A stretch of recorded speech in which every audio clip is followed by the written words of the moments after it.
Olá, tribo do meu Brasil! Estamos começando aqui este podcast com essas duas pessoas incríveis hoje, hein? Caprichei nos convidados hoje, a Marina Helena. Ai, quem não conhece essa mulher, hein? A Marina da cadeirada, né? Quem não conhece essa mulher? Hiper famosa nacionalmente, da cadeirada. Eu lembro dessa cena aí. Foi candidata a prefeito de São Paulo, economista, conservadora, e entre outras. E outro aqui, o Leandro Narlock, minha gente. Deixa eu contar uma coisa assim, bem rápida aqui para vocês. Esse cara aí, eu sonho em encontrar ele há muitos anos. Sabe quem me apresentou ele? Ela aqui por causa disso, na verdade, gente. O Leandro Narlock, ele nada vai ser um autor de um livro que eu gosto muito, Politicamente Incorreto. Esse cara que escreveu, eu tenho certeza que você já leu, até porque esse livro é indispensável. E seja bem-vindo, você, a Marina. Você é a primeira das damas, tá? Bem-vinda para ela. Muito bem-vinda ao meu podcast, Marina. É um prazer estar aqui, Zane, é um super prazer. Leandro, gratidão também por ter aceito esse convite. Para mim é uma honra receber vocês. Valeu, Isane, muito bom. É Isane ou Isane? Isane. Aquele dia que a gente se conheceu, né, uns meses atrás, foi muito divertido. Adorei você, adorei aquela história que você contou, que você falou, recomendou meu livro numa palestra na USP. O pessoal ficou muito bravo com você. Fala que legal. Isso. Só escrevi pra isso. Só escrevi pra isso. Aquele dia foi uma bagaceira entre nós. É isso aí. Assim, Marina, assim, você é uma economista. E também... Chata, né, cara? Que economista? Eu sou uma indígena. Eu sou muito leiga nesses assuntos de economia. Afinal, o que uma economista faz? Isso aí. O que uma economista faz? Uma economista, na prática, na real. Na prática, ela tenta alocar da melhor forma possível recursos da economia. Então é isso. Então, sei lá, se você tem um orçamento tipo de dona de casa e você fica lá tentando alocar da melhor maneira possível, você está fazendo economia. No limite, de uma forma bem simples. Só que você é uma economista que trabalha no governo, não é? Eu trabalhei no Ministério da Economia, a convite do ministro Paulo Guedes. Eu trabalhei com ele, na verdade, Paulo Guedes. Na iniciativa privada e depois trabalhei lá no Ministério durante o governo Bolsonaro. Então, também é uma forma de alocar melhor possível o dinheiro dos nossos impostos, né? Nosso dinheirinho suado que acaba indo lá para o governo e a gente sabe que boa parte, infelizmente, se perde. Na linguagem indígena seria, você é uma cacica que administra recurso público, não é? Um recurso, assim, pode dizer, privado também, não é? É a cacica que eu estou usando a termo indígena. Administração de recursos, basicamente. Sim, você administra a pessoa que linda com a grana. Entendeu? E o Leandro é um cara que simplesmente escreveu um dos melhores livros politicamente incorreto. Minha gente, eu quero contar uma curiosidade aqui. Esse livro, eu fui chamada para palestrar. Eu não posso nem mencionar o nome da universidade, mas eles vão se lembrar. Eles vão se lembrar. Aí, eu levei esse livro. Tranquilo? Mas de quem escreveu esse livro? Um dos professores perguntou. O Leandro Narlock, tá aqui o nome do cara. Mas esse livro eu já li, esse livro é uma porcaria. Não sei por que você trouxe esse livro. Mas, professor, esse livro é um dos melhores livros que eu já li na minha vida. Sabe por quê? Ele fala sobre meio ambiente, ele fala a verdade que nem um livro de história. Olha que eu já li muitos livros de história por aí. Fala, mas esse cara, ele é um racista. Olha a maneira como ele escreve. Mas, não é assim. E aí? Você tem a dizer sobre esses caras que pensam assim do seu livro? Não, pois é. Isso aí é que teve muita polêmica depois do livro também, né? Mas o meu livro, ele irrita muito alguns historiadores, não todos. E é engraçado como a recepção dele muda, assim, de acordo com a moda política do Brasil, né? No final do governo Dilma, o pessoal de centro gostava muito. E daí depois, quando o Bolsonaro entrou, o centro foi para o outro lado e se distanciou um pouco do livro, né? Então, Então, enfim, isso tudo muda, mas então muito historiador gosta. Eu me baseei em historiadores, né? Não inventei nada da minha cabeça. Então o livro olha, o historiador tal diz isso e Você contra. pesquisou para isso, não é? Isso, claro. E todo cheio de referências e tal. E ele é contra aquela visão militante daquele historiador, aquele professor de história que quer fazer pregação comunista na sala, né? Sem dados. Exatamente. E é engraçado que os índios e os negros, eles sempre aparecem nesses livros de história na voz passiva. Então eles são sempre massacrados, dizimados, eles nunca são os protagonistas de ações. E como a gente vê o teu caso e tantas outras histórias, cara, tanto na história do Brasil, claro que teve muita opressão e tal, teve bastante, mas teve também protagonismo. Teve gente que decidiu se juntar às cidades para aproveitar os benefícios do comércio, da especialização, né? Então é legal a gente olhar para a história do Brasil também com um pouco de alegria. Você ter acesso à internet. Com certeza. E é engraçado como hoje, isso você pode contar melhor, né, Isani, que muito índio quer tecnologia, quer ter acesso a muita coisa e o pessoal aqui de São Paulo não deixa. Né? O pessoal da Vila Madalena, do Leblon, fala não, porque tem que deixar o modo de vida, não sei o quê, que tenta impor um estilo de vida que os índios, nem todos os índios querem. Não é? Assim, a Marina, já leu o livro dele? Claro. Eu tive essa mesma conversa que você também. Um amigo em comum apresentou. Eu falei, não é possível. Eu nem sou fã. Olha, não é qualquer um que consegue fazer mais de 1 milhão de pessoas ler um livro aqui no mais Brasil. Do que 1 milhão. Eu mais nunca vi, né? É uma coisa que é muito raro. Então, eu não estou contada no IBGE, eu li, eu que sou indígena. É mais do que 1 milhão. Seu livro é best-seller. Mais de uma pessoa, às vezes, lê o mesmo livro, né? Então, isso também aí não dá para saber. Mas é realmente impressionante. Mas um ponto que ele trouxe, que eu também sempre duvidei muito, é exatamente isso. Por que é uma versão da história baseada no quê? Acho que isso é muito importante. Essa semana, eu conversei com a presidente de um movimento que chama De Olho no Livro, não sei se vocês já ouviram falar, De Olho no Material Escolar. Eles começaram vendo que o material escolar hoje no Brasil, ele traz várias mentiras. Principalmente começou porque eles receberam algumas denúncias que tudo que era falado sobre agricultura, por exemplo, tinham muitas coisas ali que não eram verdades. Então, assim, é como se fosse prática comum o trabalho escravo. Não é prática comum o trabalho escravo. Em nenhum lugar fala que é hoje o celeiro do mundo e alimenta tantas pessoas no mundo inteiro. Então, é já sempre uma visão muito negativa e muitas vezes errada dos fatos, né? E aí, eles começaram a perceber isso e encomendaram uma pesquisa, um instituto completamente imparcial. E fizeram um estudo e eles analisaram 8 de cada 10 livros escolares do Brasil, que hoje estão lá registrados no MEC. E é uma coisa impressionante, menos de 5% das informações do livro tinham fontes. Então, são essas coisas. Depois reclamam de mim. Ou seja, eles pegaram ouvindo voz da cabeça, não é? Não, o agro é trabalho escravo. O indígena é um povo opressor que quer viver lá. Um dos no estados Rio, do agro quer é ter Mato acesso à Grosso. internet. Meu estado assim é do agro. Exato. Eu não vejo trabalho escravo. Não, e a gente tem o agro que mais preserva no mundo. Mas enfim, o Narlock também vai saber os números muito melhor do que eu. Mas o que me espantou é quão pouco, gente, 5%. Ou seja, menos de 5 de cada 10 das informações contidas nos livros tem algum tipo de fonte. Bizarro. E depois depois reclamam de mim. Tá Olha vendo? isso. Só você que E depois ficam essa coisa que é a ciência, né?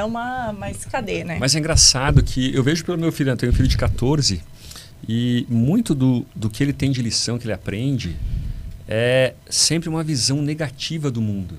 Né? Então, eu lembro que esses dias ele tinha uns anos atrás, tinha uma tarefa que estava escrito assim, cidades, numa folha sulfite bem grande, cidades, e ele tinha que apontar problemas de cidades. Então, e daí, quer dizer, tudo é por um viés problematizador, um raio problematizador, assim, né? E você pensa bem, poxa, a cidade tem um economista que fala, olha, cidade é a invenção mais sustentável da história.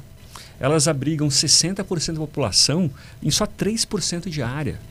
sabe? Aí eu pergunto para essas pessoas assim, estão reclamando em morar na cidade, então vão morar numa aldeia? Será que conseguiria viver comigo um mês? Mas é com você... Bora morar na aldeia, então? Com jararaca pegando as galinhas. Jararaca, você sabe, para fazer as necessidades no mato, número 2, com a jararaca ali querendo te dar bola, você aguentaria? Não sei. E assim, pô, sabe, a especialização e o comércio. Por exemplo, você quer ser um médico especialista num tipo de tumor infantil. Você não pode ir para um ambiente rural porque não tem mercado para isso. Tem até pesquisa assim de Roma Antiga, quanto maior a cidade, eles viam as lápides das pessoas, mais tinha profissão especializada. Né? Então, o comércio, essa ideia de eu me concentro no que é melhor, no que eu sei fazer melhor. Você se concentra no que você faz melhor. Depois a gente troca o resultado e os dois ganham. Né? Palmeiras e Corinthians entram no estádio e os dois ganham. Né? Aí. Essa relação de soma de não é lindo isso daí? A troca é boa, a troca é boa, é troca. Né? E daí esse fascínio todo do mundo, né? Tem um livro que eu adoro, que é o Otimista Racional, mostra como a prosperidade do mundo surgiu, a liberdade, a tolerância que a gente tem no mundo hoje. Isso tudo está fora. A escola hoje ela faz o contrário de tornar as crianças interessadas e fascinadas pelos assuntos, né? Então isso é muito triste, mas enfim. Vamos eu vejo que as escolas indígenas ainda estão nessa coisa de aprender um pouco dessa cultura de vocês, vamos dizer assim, a língua portuguesa, um pouco da ciência. Aí, assim, eu vejo as escolas aqui da cidade, no mundo moderno, parece que estão, assim, ao meu ver, estão retrocedendo. Sim. Tem muitas informações importantes ali que não é contida ali nos livros. Eu falo assim, como assim? Isso daí aqui é o básico. Aí, como é que... Sabe, não sei se vocês percebem isso, não sei se sou eu que estou ficando louca observando isso. O que está acontecendo? Sabe, informações mais importantes que poderiam estar nos livros e não está. Tem muita desinformação. Quantos anos você aprendeu a ler, assim? Ler? Quando eu tinha 12 anos de idade. 12. Quando passei a ter primeiro contato com vocês, eu comecei a ir atrás de estudar e conhecer a cultura de vocês, aprender a escrever. Foi a melhor coisa. Porque graças a isso, hoje eu confesso com vocês, mesmo falando com sotaque e tudo, porque a minha primeira língua é Caribe. Mas vocês falando, você foi alfabetizada numa outra língua, né? Eu sou também, né? de outra língua. E assim, eu vejo que as escolas, em vez de ensinar, estão doutrinando as crianças, sabe? Para seguir a fiel ideológico deles, de uma classe só. Sabe? Aí eu fiz um dos livros que mandaram um livro para as crianças da aldeia. Aí nesse livro estava dizendo que os fazendeiros estão matando os povos indígenas e os que mais se acaba com o meio ambiente, sendo que na minha aldeia quem fez a estrada a nosso pedido foi os fazendeiros. Quem tem mais ajudado os indígenas na minha aldeia, os povos indígenas do Xingu podem confirmar isso, são eles. Porque a FUNAI mesmo não está nem aí para nós. Então, cadê o governo? E cadê o governo que devemos isso? Então, tá na escola isso? Não tá. Então, esse discurso... Eles são filões para eles, né? Então, esse discurso acaba prejudicando vocês no dia a dia no Mato Grosso? Prejudica muito. Sabe por quê? No Brasil, eu sou do estado do agro, como eu acabei de dizer aqui. Porque o Mato Grosso tem essa coisa de... viver da agricultura. Muitos indígenas também estão lá, trabalhando junto com eles. Aí é dizer que um inimigo do povo indígena, em geral, a sociedade diz isso, é o inimigo do povo indígena. Inimigo da questão indígena. Só que não é bem assim. Não é porque acontece uma coisa em Mato Grosso do Sul que acontece em Mato Grosso, que acontece neste lugar. Sabe, acaba generalizando. Gente ruim tem tudo que é lugar, em tudo que é profissão. Sim, mas aliás, como economista, eu cito uma aqui, a Dilma, economista também, gente. Olha aqui.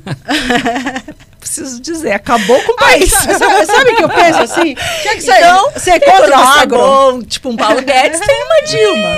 Então, em tudo, Marina? Em tudo. Sabe que eu tenho vontade de ser contra a água? Então, para de comer arroz, para de comer feijão, para de comer tudo. Vai se alimentar de, sei lá, de terra. Como é que é isso? Tá entendendo? Eu fico às vezes assim, indignada.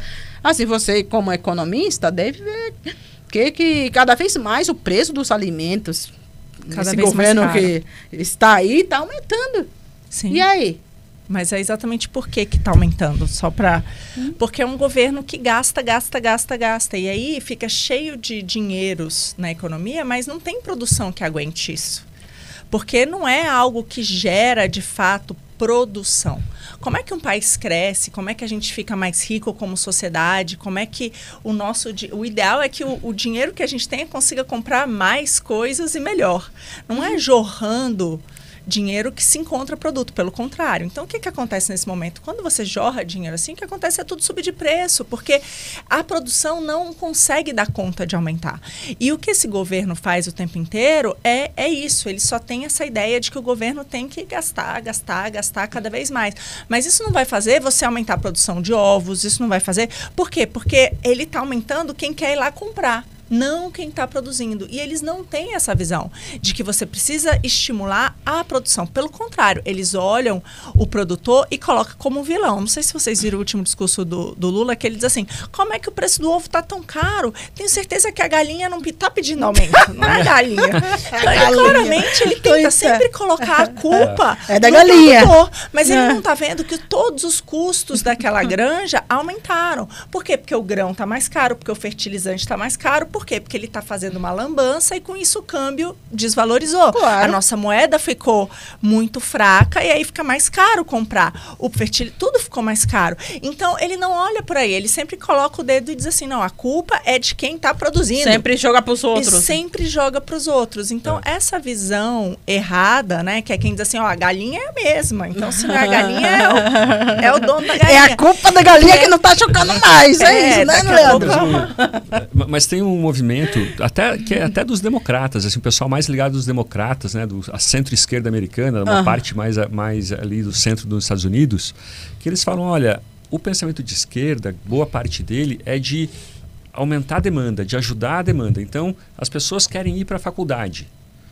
Então, vamos financiar a faculdade delas. As pessoas querem comer ovo, então vamos dar dinheiro para elas comprarem ovo. Legal, isso parece bom por um primeiro lado. Mas você aumenta a demanda e a oferta continua igual. Então, o resultado disso é preço alto. Né? O que você tem que fazer? Daí esse pessoal é a agenda da abundância. Eles falam, olha, para a gente ajudar os pobres, para ter mais faculdade, mais ovos mais baratos, a gente tem que aumentar a oferta de bens. Com certeza. Né? Mas isso passa por muita coisa. Às vezes tem lá uma linha elétrica, linha de transmissão, que os índios querem, as aldeias querem ter energia elétrica, e o pessoal aqui, os ambientalistas dizem que não, o Ministério Público diz que não. E daí você, no Sobral, por exemplo... Estamos há mais de 16 anos querendo energia elétrica na nossa aldeia e nunca obtivemos a licença ambiental para levar energia elétrica na nossa aldeia. Ou seja, tem muita gente que acha que por que os índios não produzem nada dentro das suas terras? Uma das falas que chega me incomoda. Água na terra? Como é que é? Assim, tudo dentro da... Na verdade, sabe que a gente os povos indígenas, somos apenas cuidadores sem salário de uma terra, porque a terra é da União. Tudo que a gente fizer, temos que pedir autorização para o governo. Não é nossa. É nossa, entre aspas. Somos apenas cuidadores. Porque estamos só ali, não podemos produzir grande escala, não podemos fazer projeto de empreendedorismo ali, não podemos fazer nada. Eles têm que dar essa permissão. Se você fizer sem permissão deles, multa de milhões. E aí, eles mesmos montaram os parecis por produzir em grande escala, por plantar soja preta na terra deles. Montaram esses milhões. Aí outro governo entrou, perdoou a dívida deles. Então o sonho de vocês é ter energia elétrica?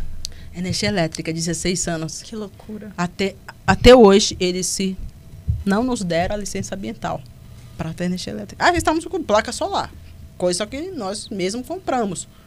Assim, para você ver a escassez. Porque um índio tem que se manter, como 500 anos atrás, enquanto ele se vive no conforto. Porque é muito fácil você defender um índio de 500 anos atrás, um índio fazendo as necessidades do manto, um índio tendo aquilo. É muito fácil um conforto de um ar-condicionado. Tá entendendo? Um artifício aí no apartamento. É muito fácil, usando não é? iPhone e tudo isso. E aí, será que um cara desse conseguiria viver numa selva sem nenhum conforto? E por que ele quer impor isso aos outros, né? Então, uma das perguntas aí. Vamos para as perguntas? Vamos lá responder essa perguntinha.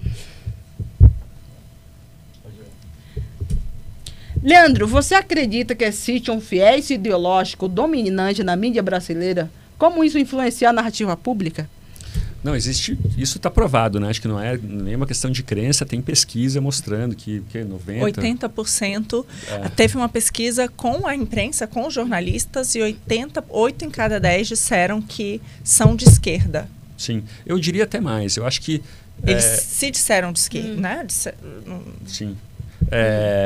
Segundo eles próprios, né? Uhum. Então, eu diria até mais. Eu acho que a imprensa é uma das instituições mais de esquerda do Brasil. Né? Se a gente pega, por exemplo, Israel. Né? Israel, o exército, ele é a instituição mais de esquerda que existe. Né? Todos os líderes da esquerda vêm do exército. O exército? Israel? Pouca gente sabe disso, mas, eu por não exemplo... sabia disso, não. Se você é vegetariano, o exército te dá botas de cânhamo. Sabe? Botas que não tem couro. É um negócio assim de outro mundo. Os líderes da esquerda, todos vieram do exército, se bem que também da direita, né? Mas o fato... E no Brasil, se a gente pegar qual que é a instituição, eu acho que o PSOL é menos de esquerda que a imprensa no Brasil. Né? E respondendo essa segunda pergunta, né? Como influencia a narrativa, acho que a primeira coisa que acontece é que, veja, a sociedade tem vários problemas, né? E várias narrativas, várias histórias acontecendo.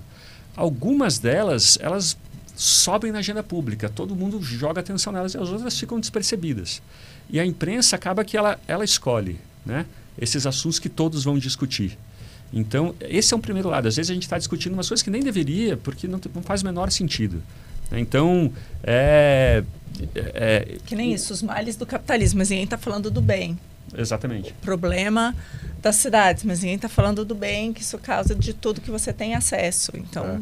E, por exemplo, a gente pega lá um assunto lá, extração de petróleo na Foz do Amazonas, que para mim seria ótimo para a Amazônia, ótimo para o meio ambiente na Amazônia. Né? Você pode criar um mercado consumidor de engenheiros, de pessoas bem remuneradas e que não precisam mais ficar desmatando para ganhar poucos reais por hectare, entendeu? Que podem ter um bom salário, pagar por energia elétrica.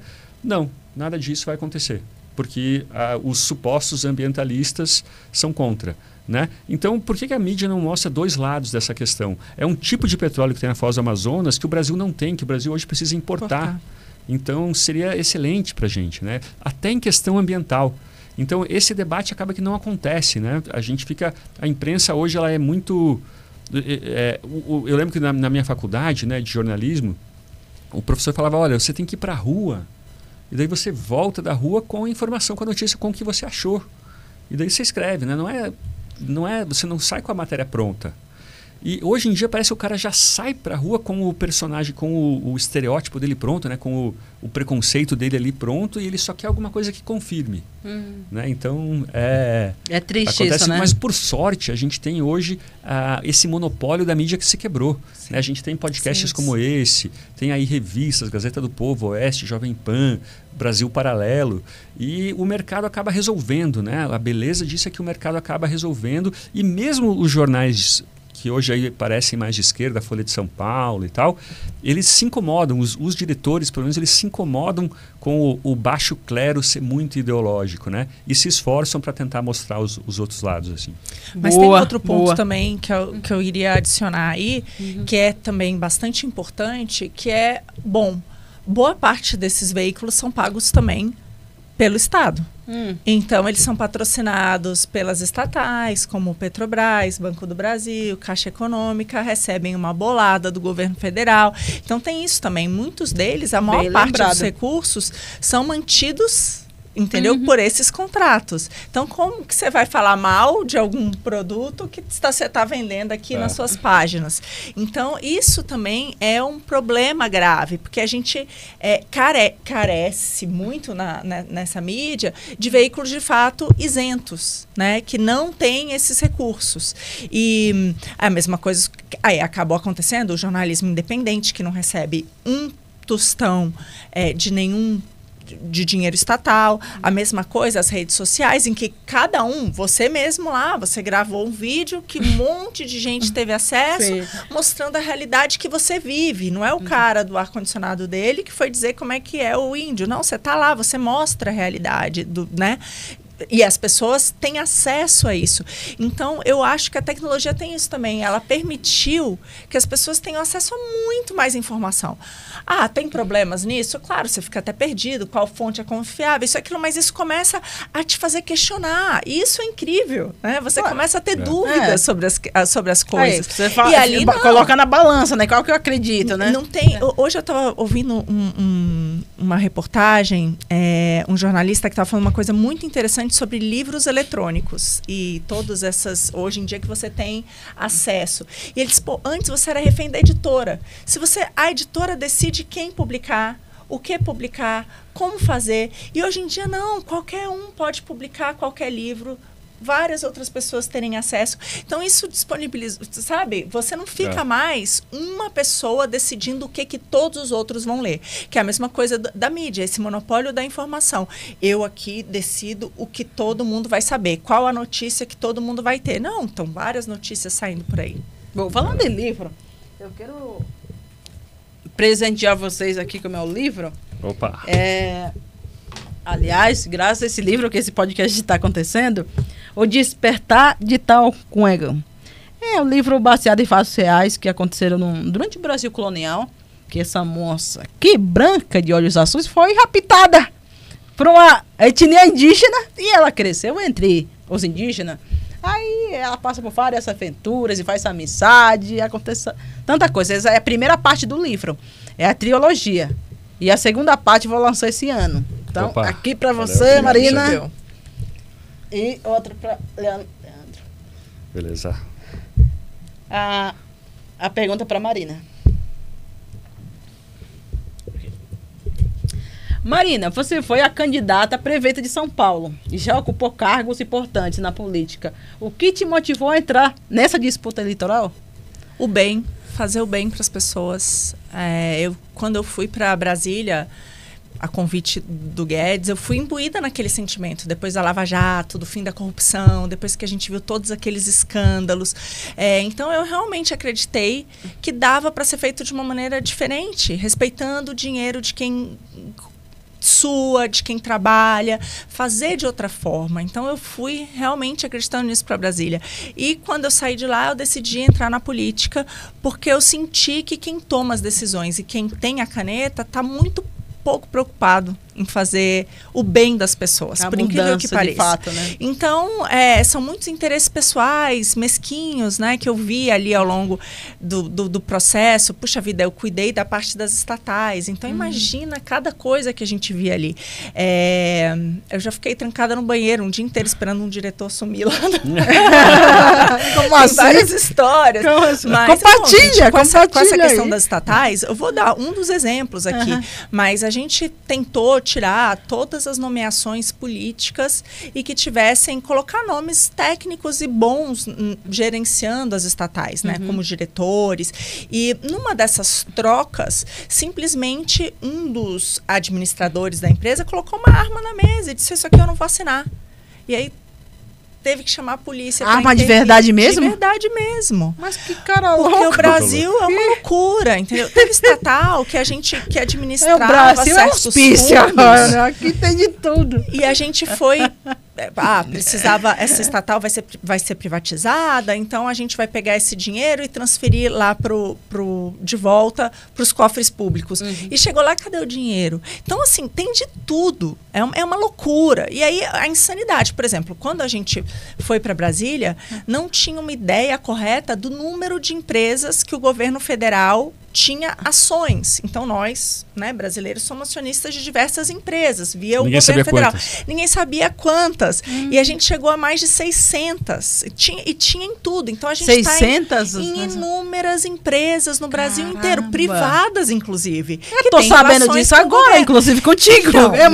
Então foi uma... Quando eu vi tudo aquilo, Sani, eu falei, cara, não tem nenhuma chance disso aqui dar certo. Eu já imaginava que era ruim, que era corrupto, que as decisões eram tomadas de uma forma muito errada, mas eu não sabia o quanto. Então foi isso mesmo. Eu voltei para casa e eu falei, olha, ao saber de tudo isso, você votou normal, porque tem uns que enlouquecem, né? Parece que não, foi enlouqueci, jogar. fui pra política. Piorou, só vai pra política.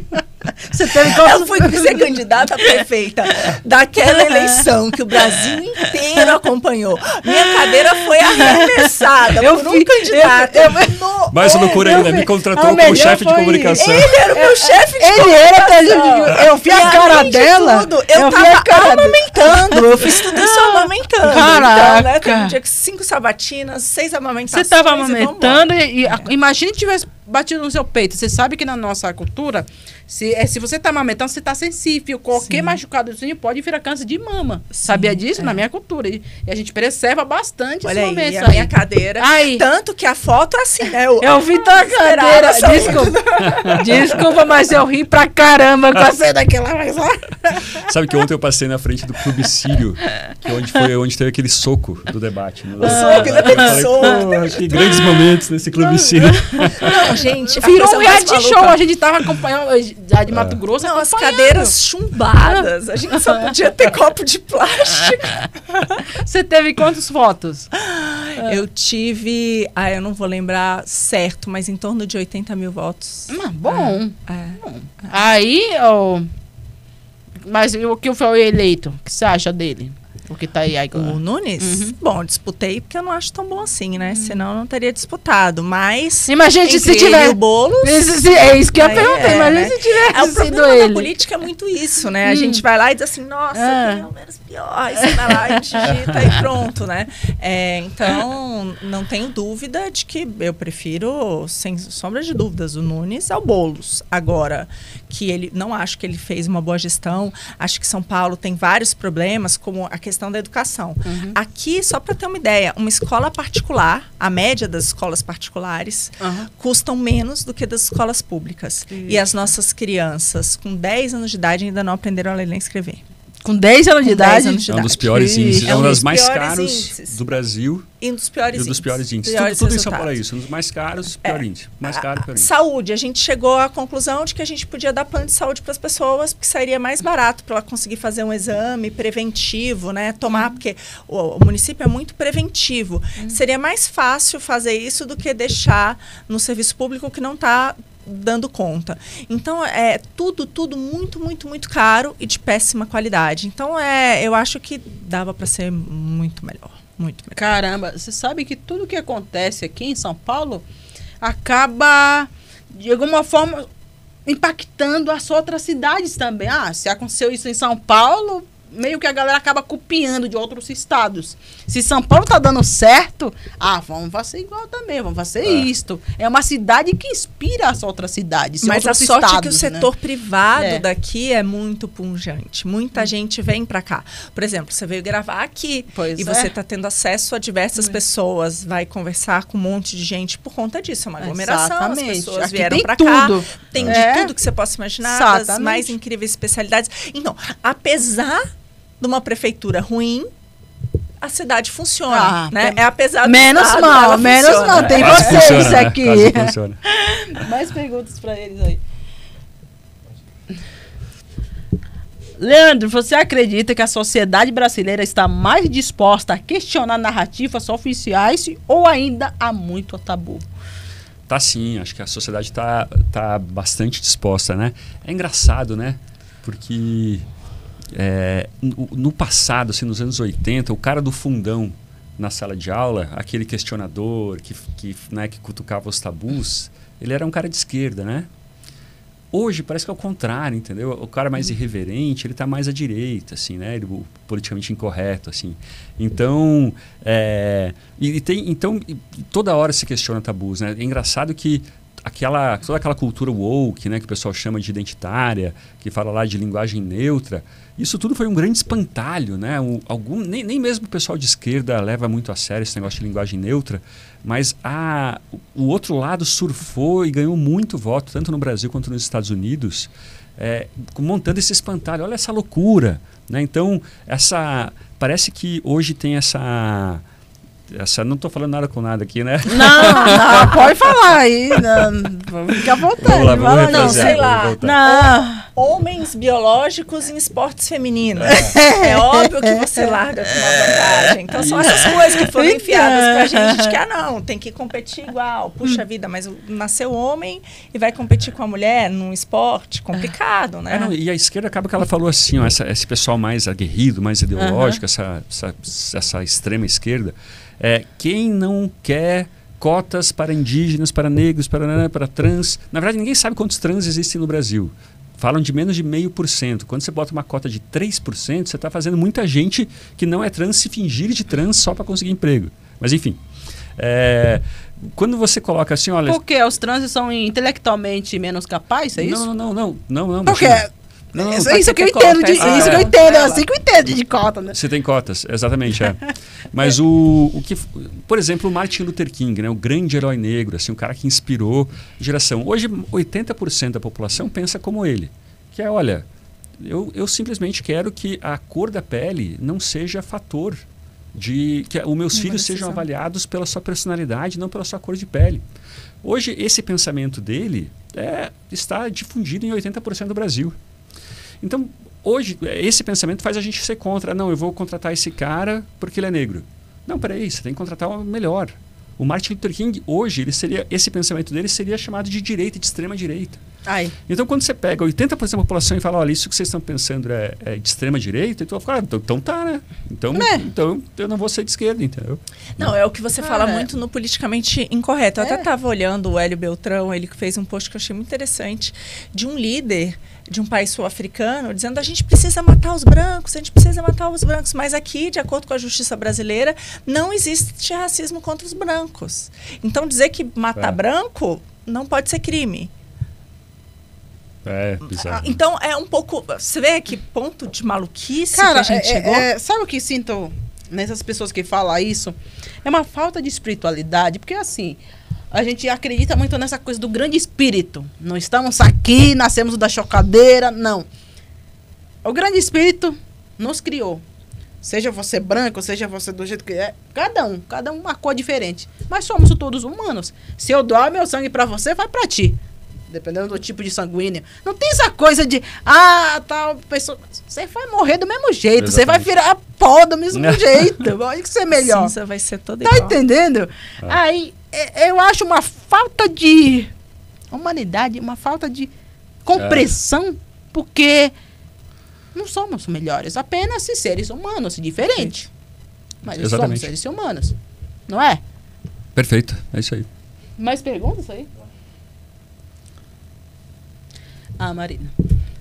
Marina, como combater a corrupção e o desperdício de dinheiro público sem aumentar a burocracia na gestão pública? Cortando. Privatiza, tira, devolve dinheiro pro bolso das pessoas. Ao invés de cobrar tanto imposto, deixa mais dinheiro no seu bolso. Quanto menos for, menos se rouba. É simples. Você não precisa. Essa ideia de que você precisa, né? Não, agora eu tenho mais dinheiro, então tem que aumentar os cargos que vão fiscalizar. Deu em quê, gente? Olha aí o que a gente está vendo. A gente viu todos os escândalos que tiveram da Lava Jato. E os caras estão soltos. E tá todo mundo solto. E cadê quem fiscaliza a burocracia toda? Serviu para quê, gente? Serviu para nada. Essa que é a verdade, só para atrapalhar. Então, como combater? Reduzindo. Não quero saber de imposto, não quero saber de Estado, dizendo se eu posso ou não ter energia elétrica, lá vocês se metendo na vida de todo mundo, dizendo o que é melhor para os outros, porque a ideia é exatamente isso. Tem um poder ali, controlador, que se sente superior a todos os outros e sabe o que é melhor para você.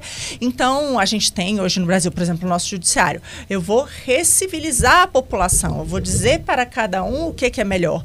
Então, a Isane é bom, sim, fazer lá com a cobra, né? O número 2, como você disse, porque eu vi assim e é assim que tem que ser. Então, mas eu duvido muito que esses caras que estão no Supremo Tribunal Federal falem lá, vamos viver, olha, todos vocês. Eu convido a todos vocês aí para vocês verem a nossa realidade. Eu duvido muito, mas é exatamente isso. Então, esses seres que se sentem superiores ao demais e que podem saber o que é bom para os outros, é isso que eu sou contra. Não acho que porque a pessoa estudou mais ou ela teve uma experiência diferente, ela é superior a ninguém. Então, por que ela tem que decidir sobre a vida alheia? Esse é o grande ponto. O Estado, ele parte desse pressuposto de que tem uma burocracia que é melhor que o resto das pessoas para decidir o que o resto das pessoas deve fazer. Então, isso para mim é uma maluquice. Então, como fazer isso? Corta. Aquela serra lá do Milênio. Corta tudo, corta o Estado, corta a cabide de emprego, corta, diminui, deixa as pessoas elas serem livres, porque na liberdade elas têm como inovar, elas têm grandes ideias, elas conseguem fazer essas trocas voluntárias que são boas. Então, puxa vida, o seu bolo é delicioso e eu adoro bolo, eu não sei cozinhar. Então, eu vou comer o seu bolo e vou te pagar por isso. E assim vai. São as trocas que acontecem naturalmente que permitiram que a sociedade evoluísse, que a gente chegasse onde a gente chegou hoje. Então, o Estado nunca ajudou em nada, corta. Boa. Vamos contar tudo, hein? Vai, pode se meter à vontade. O meu palpite sobre essa resposta também é o seguinte. Nos anos 80, lá quando criaram a Constituição, a crença dominante era de que o Estado ia resolver. Né? Então, tem um problema na sociedade, a falta é como que a gente fala, a ausência do Estado, porque é a ausência do Estado, né? Um chavão que a gente usava para tudo. E nos últimos 20, 30 anos, 40 anos, a gente percebeu que quanto mais Estado a gente botava, não resolvia. Pelo contrário, né? Aumentava o problema. E o grande problema para mim que explica o problema do Brasil é a pressão de grupos de interesses. Então, assim, Sani, você quer, por exemplo, que o Brasil tenha brinquedos baratos. Né? A gente gostaria de comprar brinquedos baratos. Para isso, você tem que ter a alíquota de importação mais baixa para as empresas brasileiras concorrerem com outras. Mas isso é o que sou indígena, eu quero a farinha mais barata, hein? Não, Mas esse é a farinha pode ser. Mas essa é uma entre 300 outras coisas que você quer. Você não vai sair na rua, num protesto, para a gente ter farinha mais barata ou para ter brinquedo mais baratos. É um pensamento que 99% da população tem, mas é difuso, não é organizado.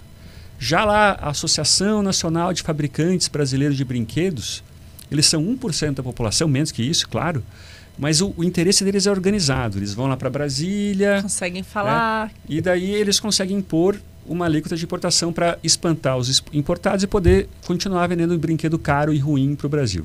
É assim com carros, principalmente. É assim triste isso, hein? Tinha um amigo meu que ele era o chefe do RH do governo federal, né? E toda hora ia alguém lá, não, eu sou da associação dos servidores, da não sei o que lá. Todo mundo querendo a sua boquinha. A sua boquinha, o seu privilégio.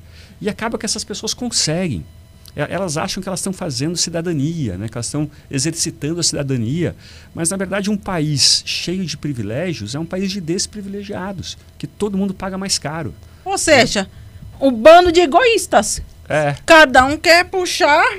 É isso. E a maior parte das pessoas não tem esse acesso. Então, quem consegue capturar o Estado? Quanto maior o Estado, esse que é o problema. Mas ele é capturado pelos grupos de interesse que se organizam. Exatamente. Então, as maiores empresas que conseguem chegar lá, os maiores sindicatos. E a maior parte da população nunca vai ter acesso a isso. Você nem sabe disto, ou seja, a maioria só fica cartando. Só paga. É assim, ok. E é quem paga a conta. É o que paga a conta. Ou seja, o bando de explorado. Bando explorado. Sabe o que é? Depois a gente conta isso. Sabe o que é? O Brasil é um país de fudidos. Não é? É um país de lascados. Porque a gente aceita tudo, tá tudo certo, ninguém sabe de nada. Cada um cuidando dos seus interesses, isso, aquilo. Aí vira esse república de bananas, né?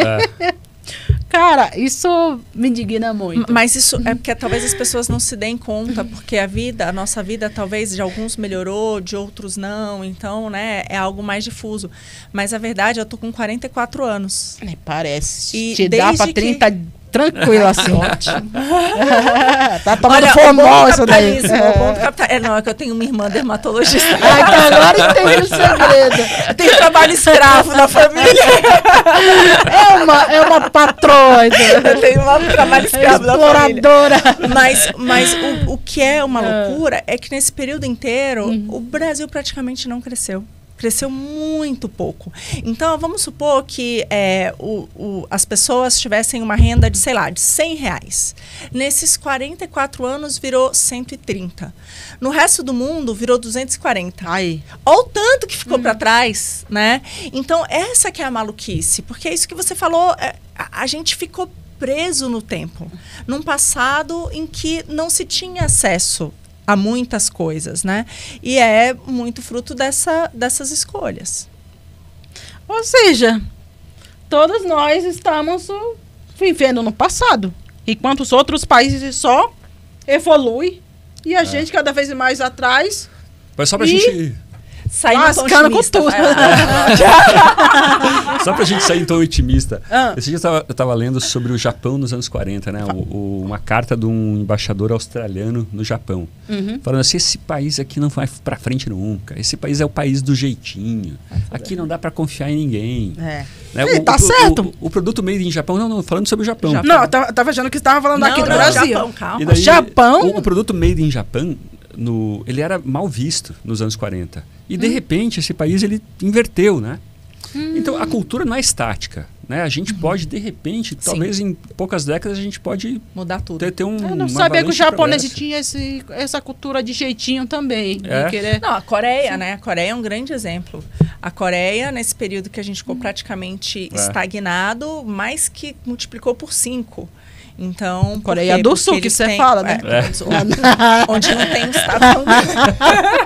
Não do Kim Jong-un, né? Do Norte, com tá certeza. lascado aí. Mas é um dos exemplos. Então, você tem uma possibilidade. Eu também acredito que o destino, a gente consegue escrever, sabe? Eu acredito que a gente consegue fazer mudanças no meio do... Senão, também não estaria na política, né? Eu acho que a gente tem que acreditar nisso e trabalhar para que seja diferente.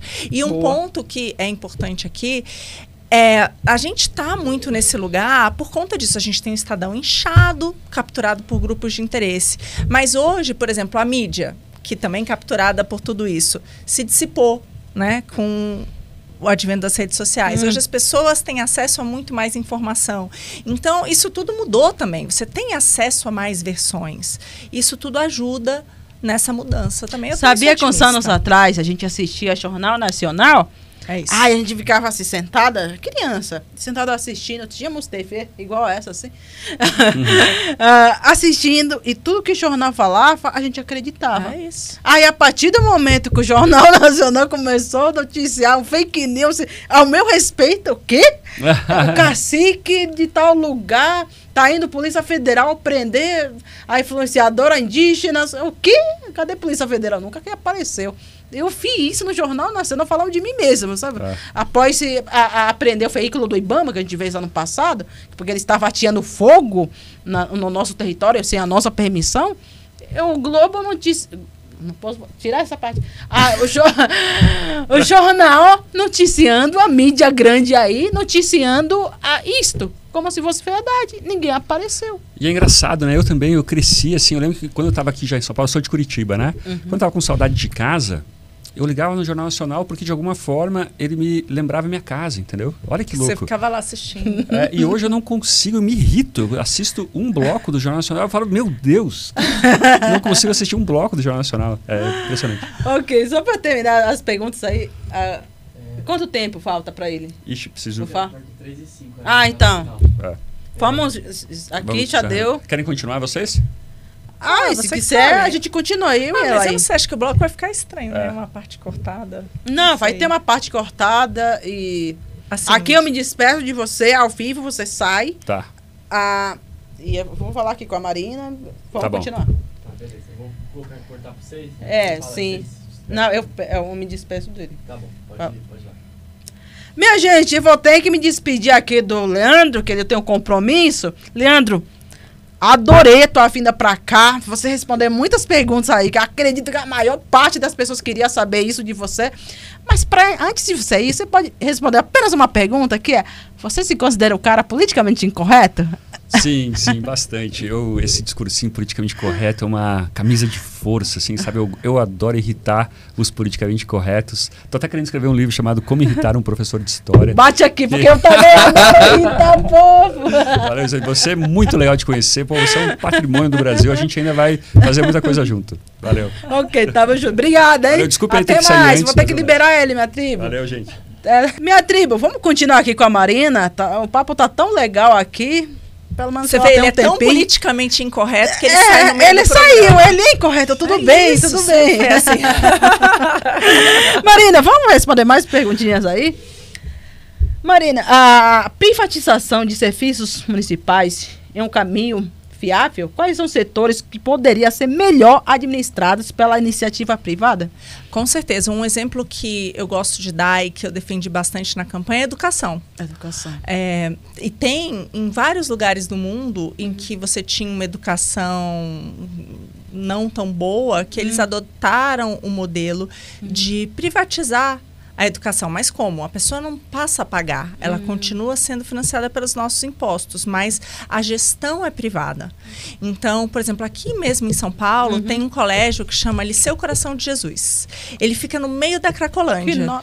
Que nome bonito, né? Que coloca tem um nome de Jesus aí no meio. Pois é, ele era administrado pelos salesianos. É um colégio centenário. E aí era um colégio privado, ia fechar as portas durante a pandemia, porque os alunos não conseguiram pagar, ele não tinha mais recursos para ser mantido, então ia fechar as portas. É uma escola particular, não é? É uma escola particular. Aí o que a prefeitura fez? Fez um convênio. E aí a escola passou a receber os alunos da rede pública e a prefeitura paga um valor, né, para essa escola educar esses alunos. Um valor que, diga-se, é menor do que o das outras escolas da rede pública. Boa, gostei. E a escola é incrível. Os alunos estão indo super bem em todas as atividades. Os pais estão super contentes. Aliás, os pais estão tão contentes que a escola ela só vai até um determinado ano e eles foram para a prefeitura pedir, pelo amor de Deus, para continuar nas demais séries, porque eles não querem tirar Vai os até filhos que de lá. série essa escola? Eu não sei agora se é até a quinta e eles gostariam que fosse até a oitava ou até a sexta, mas por que não continuar com esse projeto? Exato, para podia essas crianças? expandir esse projeto. Porque hoje, qual que é o grande problema da educação? Nada é focado na aprendizagem do aluno.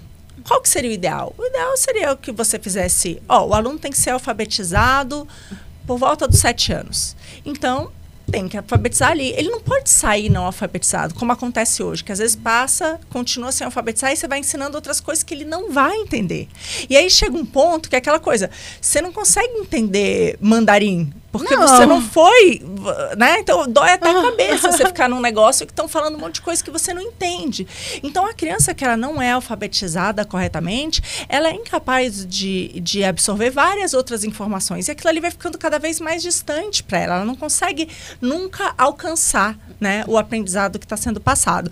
E hoje, no Brasil, isso não é levado em conta. Então, o básico não é bem feito. O que você deveria fazer? Avaliação dos alunos para entender o que eles estão aprendendo ou não. E o ideal seria você remunerar as escolas, os diretores, os professores, de acordo a essas métricas dos alunos. Com certeza. Entendeu? Isso então, seria muito óbvio bom. que tem lugares diferentes. Às vezes uma região é muito, muito violenta, a criança passa por muita dificuldade de saneamento básico e várias outras. E aí é diferente a aprendizagem do outro lugar. Mas você consegue corrigir por isso. Como? Se aqui passar de 1 para 2 é mais importante do que lá passar de 9 para 10. Então eu pago mais aqui desse 1 para 2 até do que lá. Então você consegue fazer esses mecanismos e ter a certeza de que o aluno vai aprender. Mas o que você vê hoje não é isso. O que você vê hoje é que os movimentos sindicatos são muito fortes, os sindicatos dos professores principalmente, e fazem com que a gente fique travado numa educação pública de baixíssima qualidade, muito cheia de ideologia, que é isso. O estudo que mostra que os livros didáticos, menos de 5% das informações que estão ali, tem fontes de dados. Sabe que esses adolescentes aí, tem muitos que me acompanham nas redes sociais, que estão nesse tipo de ensino, me perguntam se você é indiana. Indiana. Tá entendendo? Eu não sabe nem ser para que Índia é outro país. Indiana. Sim. Eu sou índia, pode ser que eu sou índia, mas indígena tá correto. Mas indiana a galera que vive na Índia. Na Índia. Sim, e outra coisa também, que isso é falta de um ensino de qualidade. Essa falta de conhecimento de que aqui no Brasil tem 274 línguas indígenas, não é passada nas escolas. Tem 305 etnias diferentes aqui no Brasil, povos indígenas, e português não é a primeira língua para nós. Tem a nossa língua. Claro. E essas coisas básicas seria legal passar nas escolas. Claro. O que você acha? Não, tem vários assuntos que poderiam ser abordados. O que eu defendo é que se você tivesse mais opções de ensino, os pais poderiam escolher. Né? A liberdade de escolha. Por exemplo, nesse caso dessas escolas, elas são administradas pelos salesianos que fizeram um ótimo trabalho. Mas aí o que você escuta que é o discurso da esquerda?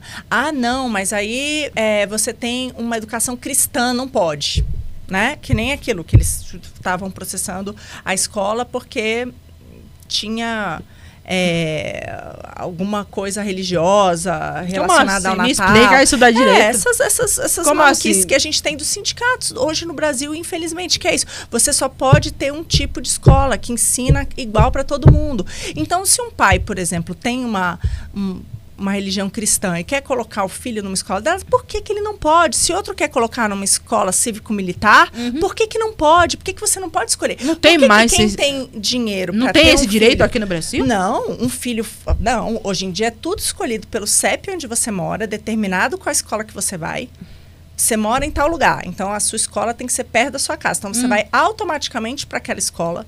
Os pais não têm direito de escolha e o aluno ele fica condenado a estar ali, seja boa, seja ruim. Por que eu defendo uma privatização nesse sentido? Assim, vai continuar sendo financiada por impostos. Ou seja, você não tem direito de escolher que seu filho frequente aquela escola? Para você começar a ter direito de escolhas dos pais. Isso vai criar uma competição entre as escolas. Porque hoje em dia... a coisa é mais pior que eu pensava, não gente. Tem essa opção. Então, estão obrigando os pais a escolher Não, a escola. O filho tá lá. Se lá ele sofre bullying, se lá a educação é ruim, se ele não está aprendendo, se tem problemas, por exemplo, a presidente de Olho no Material Escolar, ela levou alguns números que me chocaram. Mais de metade das escolas foi encontrado álcool.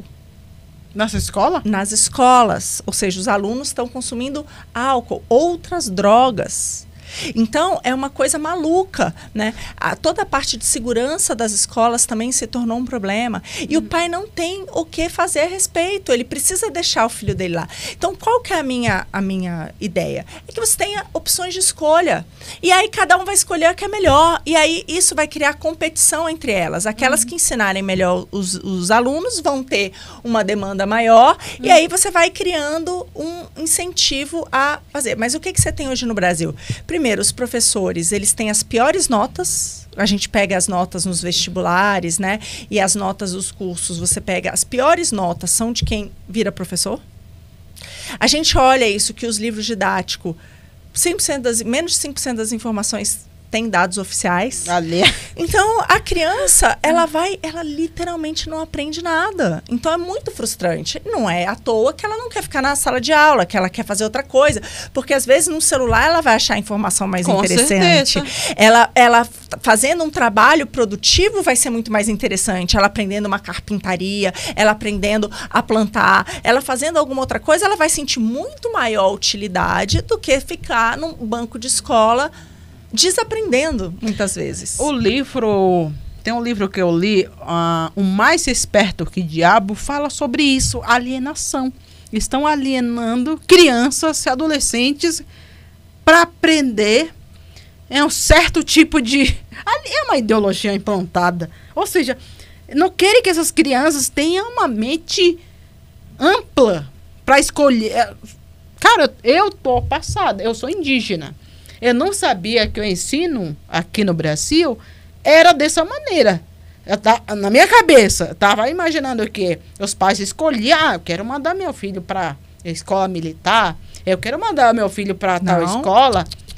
Agora... Não, qual é o seu endereço? É esse? Você vai para aquela. Desculpa a linguagem, mas você fica putaça com isso, né? Totalmente. Mais perguntas aí?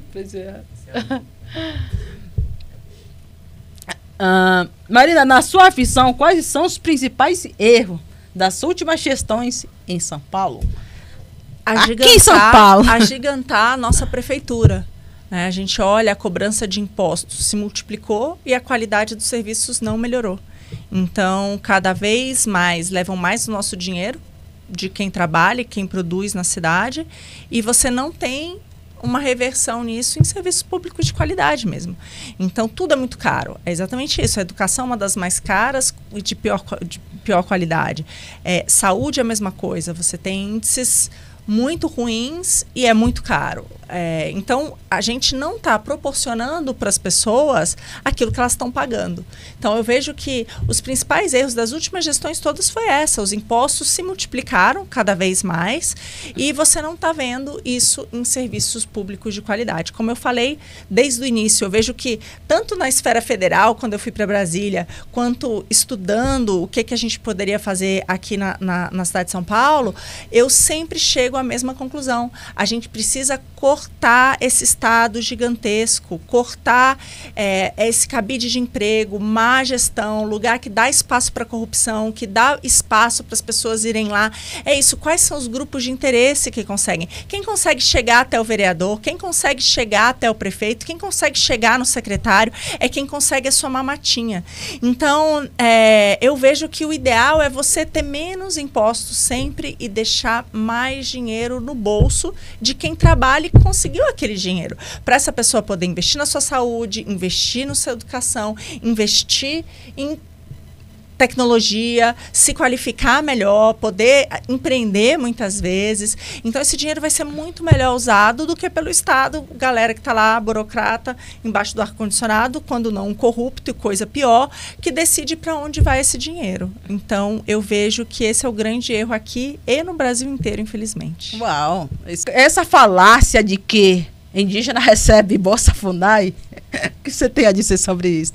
Você, como economista, índio recebe Bolsa Funai mesmo? Ixi, eu confesso que eu não conheço isso. Me conta você. Você tem não é alguma economista? bolsa? Não, mas eu não sei de tudo.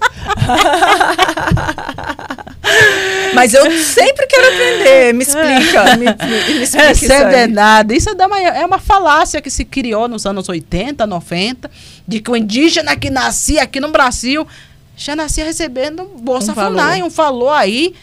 Não existe. Isso dúvida mesmo, recebe Bolsa Família? Tem algum cadastro? Alguma coisa? Alguns indígenas recebem Bolsa Família. Se você quiser se cadastrar, que todo mundo recebe. Eu tentei me cadastrar e fui rejeitada. Não fui aprovada, não.